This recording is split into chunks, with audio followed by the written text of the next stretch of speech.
un premier exposé pour donner un peu le fil et un peu la philosophie de comment on a vu cette machine. Pour nous, il ne s'agissait pas de fournir une boîte à outils, de choses que vous pourriez emmener chez vous, précalculées, etc.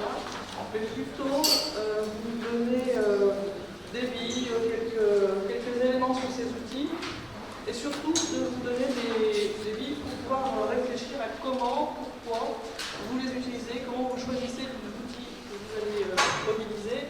Et du coup, on a intitulé notre exposé de cette manière-là, recueillir et formaliser les connaissances en toute conscience. Pourquoi est-ce qu'on cherche à capitaliser, recueillir, partager des connaissances? En fait, c'est en lien avec différentes visions que sont les connaissances dans nos sociétés, qui vont de logique entrepreneuriale. La connaissance est vue comme un vecteur d'économie, un bien dans une économie de la connaissance. Et la connaissance peut être vue comme commodifiée, on peut dire en anglais, un capital finalement social qui va être à ne pas perdre lors du départ des acteurs d'entreprise. Je l'avais signalé quand j'avais parlé de pourquoi est-ce que les sciences de gestion s'intéressent aux connaissances. C'est vrai dans les entreprises à risque, mais aussi lorsqu'il y a des secteurs très concurrentiels. Autre vision très différente des connaissances, c'est le patrimoine immatériel qui serait à conserver, un héritage à transmettre en fait. Et là, c'est au niveau mondial finalement. On peut par exemple regarder les statuts des savoirs locaux qui ont été intégrés dans la Convention sur la diversité biologique en 1996. Et il s'agit de respecter, préserver, de maintenir ces connaissances, innovations et pratiques des communautés autochtones et locales. Donc voilà, notamment avec la Traditional Knowledge World Bank, des initiatives qui cherchent à conserver et transmettre cet héritage. Autre façon aussi de voir les connaissances dans la société, c'est autour de la coproduction de nouvelles connaissances, avec des enjeux d'empowerment, pour rendre accessible finalement à tous à cette connaissance et équilibrer en quelque sorte les rapports de force et de pouvoir d'action de chacun, ou développer, renforcer les capacités des acteurs. On a de multiples initiatives, plateformes, etc., qui cherchent à aussi répertorier, échanger les savoirs et les expériences des individus, ou aussi des démarches de coproduction de connaissances. Donc on voit là qu'on a trois grandes visions finalement des enjeux autour du recueil et de la fabrication des connaissances en société. Et tous ces enjeux souvent passent par des traductions, on en a déjà parlé mardi, des traductions multiples à l'aide d'un ensemble d'outils et de méthodes. C'est des outils qui sont évidemment différents selon les objectifs du recueil ou de la formalisation, mais aussi qui encapsulent quelque part des hypothèses épistémologiques sur ce que sont les connaissances. Alors, on aura un panorama, Pierre nous donnera un panorama tout à l'heure de ce qu'on va vous présenter dans la matinée, des ateliers. Nous allons essayer de faire une espèce de récapitulatif finalement de la diversité des développements méthodologiques qui sont plus ou moins disciplinaires, plus ou moins parce que évidemment le premier point que tout le monde connaît, c'est les diverses méthodes d'entretien ou d'observation en SHS qui sont plus ou moins spécifiques, qui ont été plus ou moins adaptées, combinées selon les objectifs et situations. Il y a un certain nombre de techniques qui ont été mobilisées, développées pour étudier les activités expertes en psychologie cognitive et en ergonomie. L'idée, c'est de comprendre les connaissances mises en œuvre par les individus dans leur travail pour pouvoir transformer celui-ci. Je vous renvoie à ce petit guide de photo qui est très clair sur ces différentes techniques. Il y a un certain nombre de méthodes d'ingénierie des connaissances. On a donc dans un domaine qui est entre informatique, intelligence artificielle et sciences cognitives. Et là, l'enjeu, c'est d'expliciter puis de mettre en forme des connaissances qui vont provenir de différentes sources et on les met en forme à un même niveau d'abstraction dans un langage souvent informatique.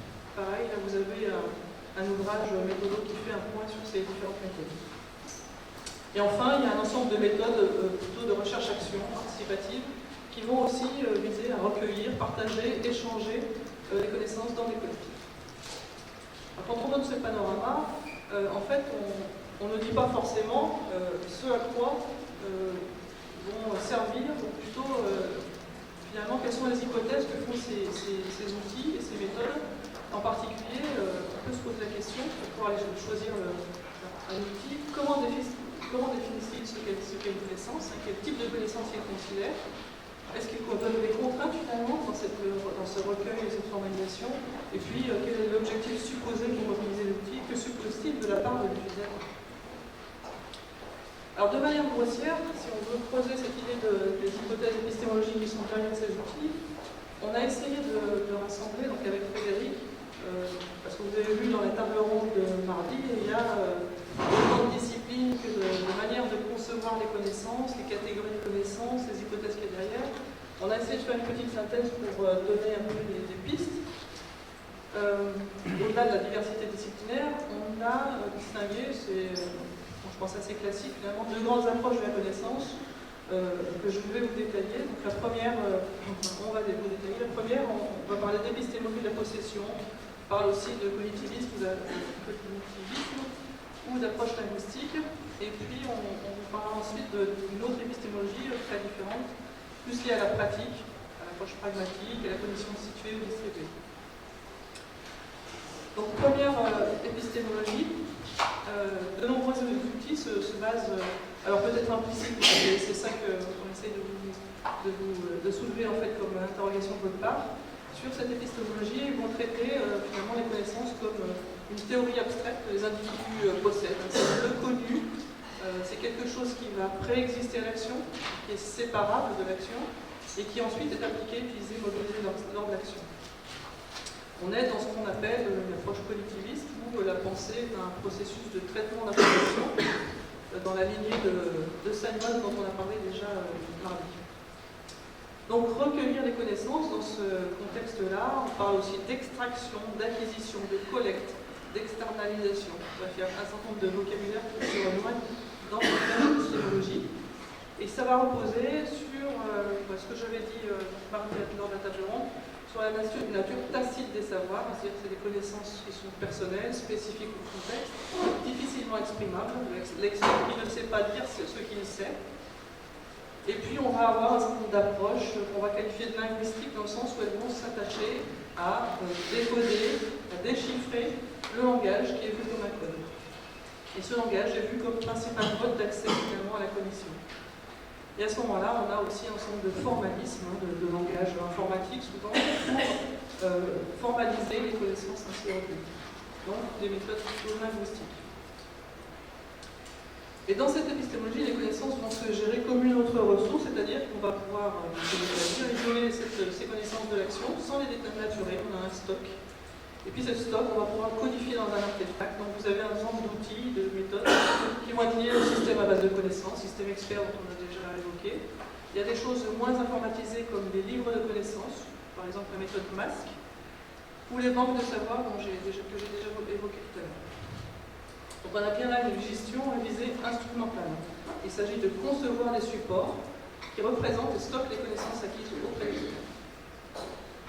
Et le mode de gestion privilégié, c'est le transfert de connaissances, c'est-à-dire qu'à partir de ces supports-là, une fois recueillis et formalisés les connaissances, eh bien cela suffit pour permettre le transfert de connaissances d'un individu à un autre.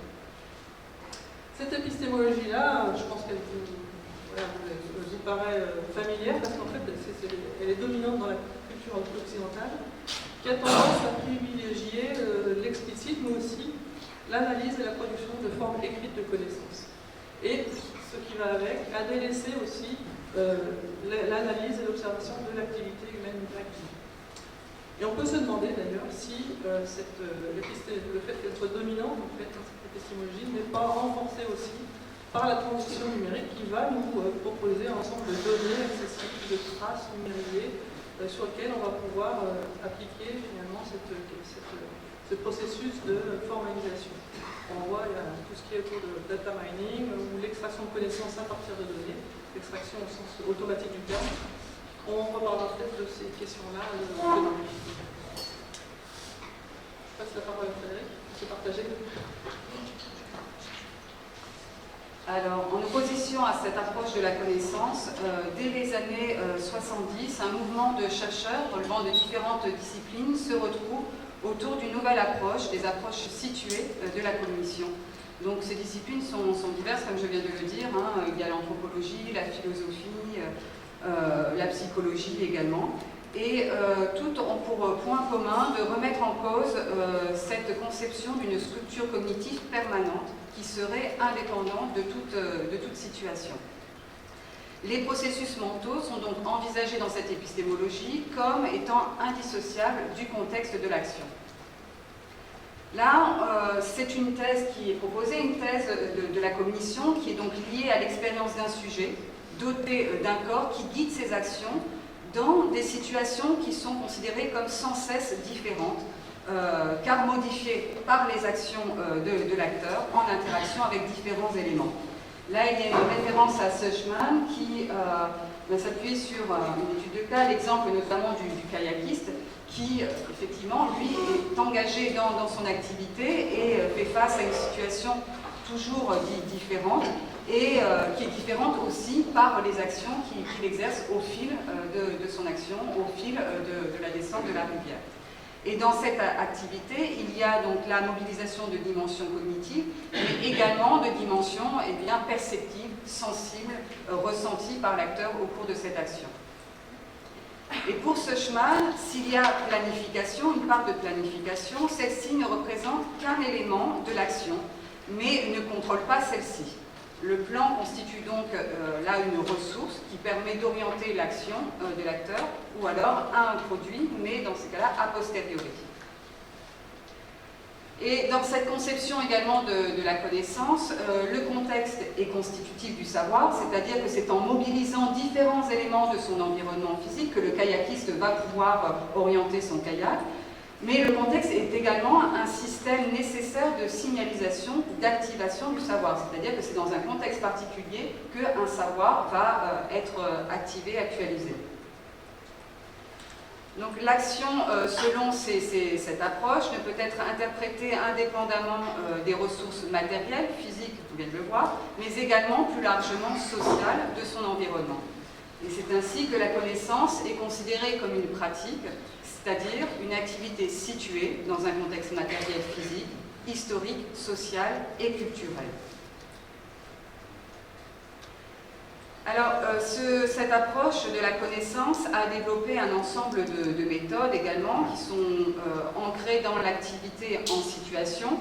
Ces méthodes ont été pensées justement en pointant du doigt certaines limites de l'approche linguistique, notamment sur le fait qu'il n'y a pas d'explicitation possible déconnectée de l'action, si on considère la connaissance comme une pratique, et en partant aussi du constat que toute restitution écrite de savoir est nécessairement un appauvrissement de la réalité de ces savoirs.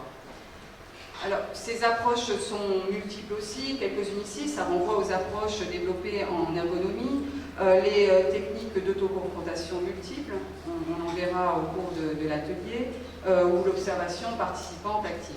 Donc des méthodes assez diversifiées également, mais qui ont toutes pour commun d'appréhender donc la connaissance dans le fil de l'action, au regard de l'action.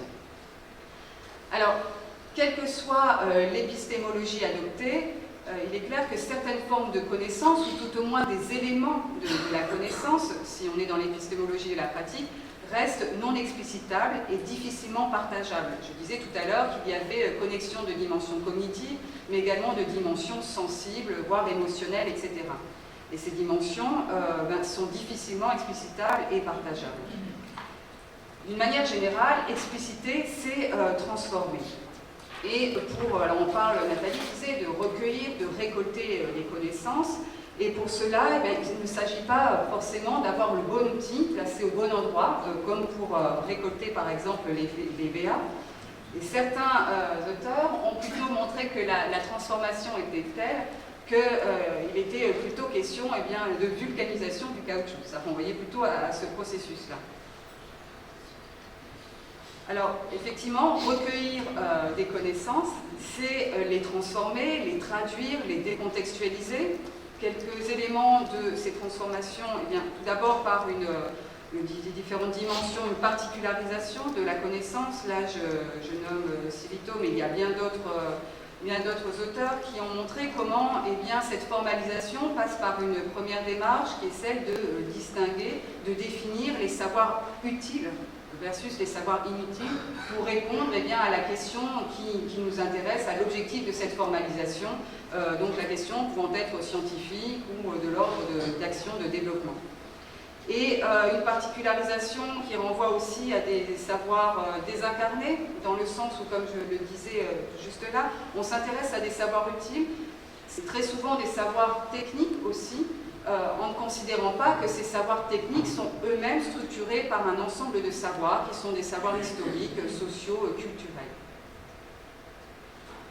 Une transformation, une décontextualisation qui passe également par des critères exogènes de validation, à savoir que les savoirs qui sont validés, définis et testés le sont très souvent au travers de critères pertinents du point de vue de la science. Ça renvoie souvent aux critères scientifiques de validation.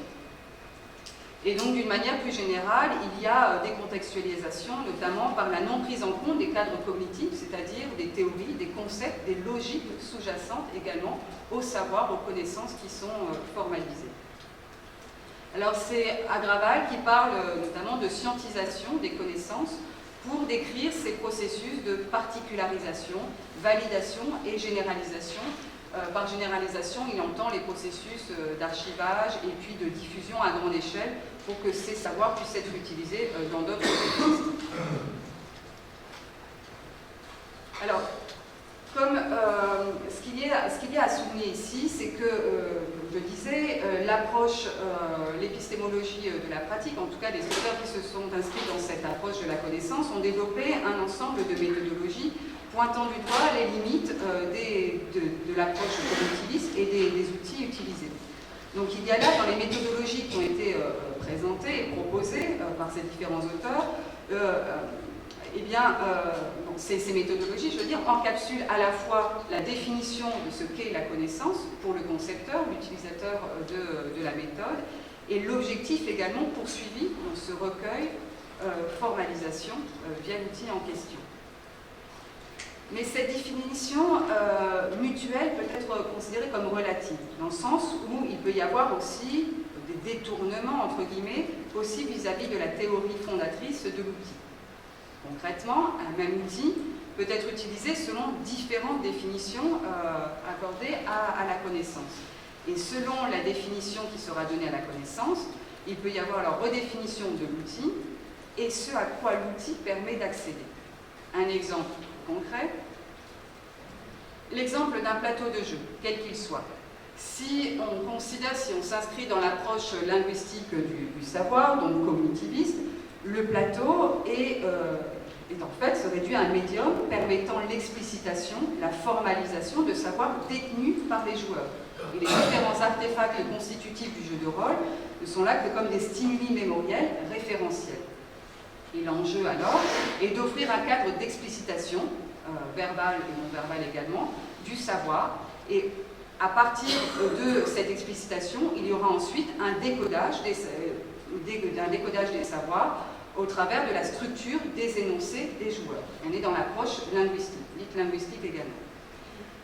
Si maintenant on s'inscrit dans une approche pragmatique du savoir, eh bien ce même plateau n'est plus simplement un médium, enfin simplement entre guillemets aussi, un médium permettant l'explicitation, mais constitue réellement le lieu également de production de nouveaux savoirs, notamment par la mise en connexion par le joueur d'éléments offerts par le jeu, mais également d'autres éléments qui relèvent de ses expériences, des normes de comportement et d'usage qui sont propres à sa culture, à sa société. Et là, dans ce cas, l'enjeu est d'identifier les différentes connexions opérées par les joueurs en cours de jeu, en cours de mobilisation de ce plateau, et de reconstituer donc le réseau du savoir, la manière dont les acteurs vont mettre en connexion différents éléments. Pour conclure, ce qui nous semblait important d'avoir donc à l'esprit avant que chacun se disperse dans les différents outils pour expérimenter certains d'entre eux, il nous semble que pour recueillir et formaliser des connaissances en toute conscience, eh bien, il faut avoir à l'esprit justement que c'est assez difficile en fait, et que tous les types de savoirs ne sont pas verbalisables et ou codifiables. Et face à ce constat, alors, se posent des questions. Faut-il se limiter aux situations où cette stratégie est peu coûteuse?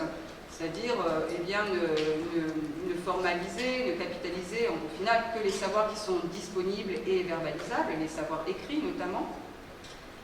Et puis, sinon, si on ne veut pas se restreindre à ces savoirs, mais comment traiter les situations plus complexes? J'ai parlé à plusieurs reprises des dimensions émotionnelles, expérientielles, sensibles. Comment eh bien, prend-on en compte le fait qu'on ne puisse pas les formaliser?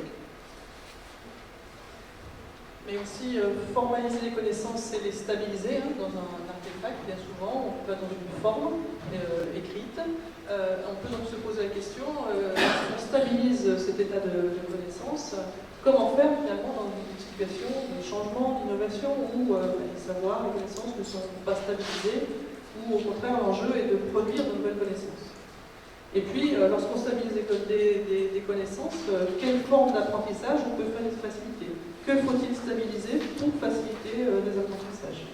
Et enfin, lorsqu'on s'attache à produire des modèles, est-ce qu'il faut toujours faire évoluer les modèles pour qu'ils suivent l'évolution des connaissances, ou au contraire assumer de produire des modèles éphémères qui, eux, ont comme objectif de stimuler les apprentissages? Et puis, formaliser des connaissances, c'est bien sûr aussi agir dans les organisations et la société. Donc, les questions là qui se posent, c'est comment prendre en compte les dimensions politiques de la connaissance qui acquièrent parfois un statut de vérité de par sa formalisation. Comment considérer les enjeux stratégiques des acteurs locaux impliqués dans l'explicitation, la formalisation de ces connaissances, mais également comment tenir compte des dimensions identitaires associées à la connaissance. Alors, on ne va pas s'appesantir sur ces points-ci puisque ça fera l'objet vraiment de nos discussions et de nos échanges cet après-midi.